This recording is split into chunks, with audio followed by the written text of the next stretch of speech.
So please help me give a violently beautiful welcome to the founder of Ignite Lincoln, Justin McDowell.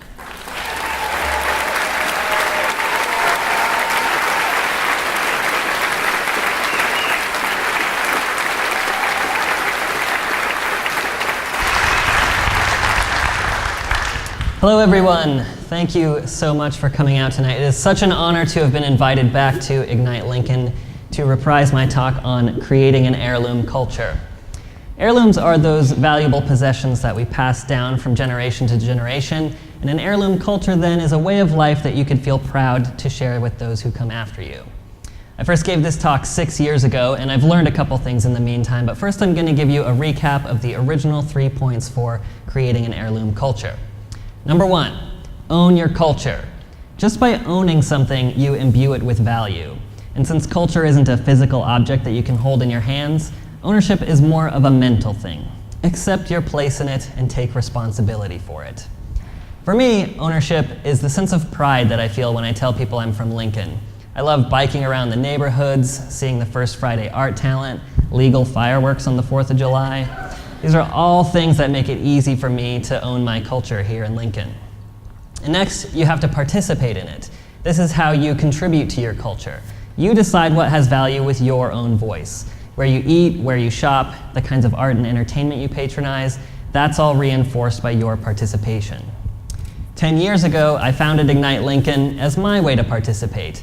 I wanted a community event where people could come up on stage and share their stories and their passions.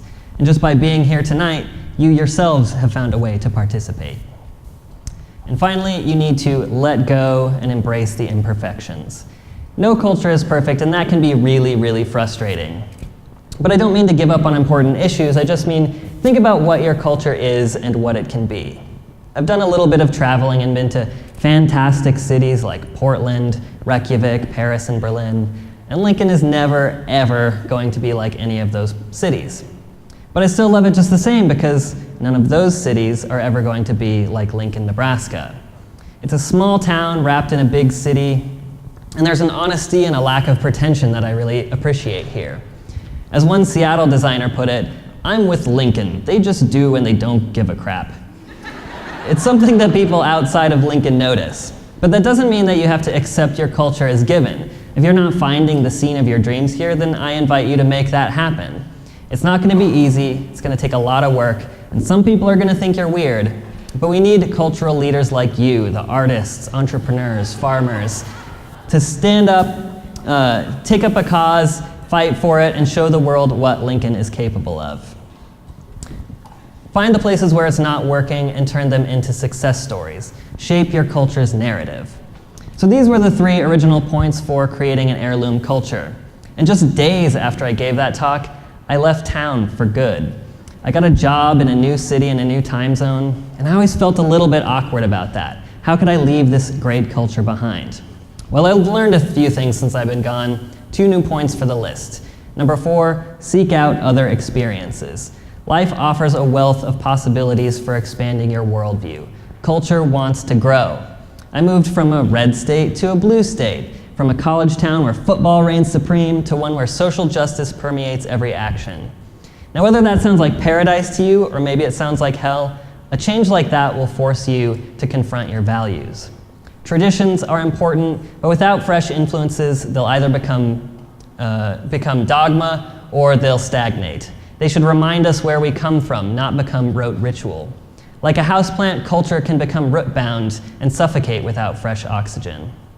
So yes, I've since left Lincoln and I have learned a lot because of it, but I also get to be a teacher.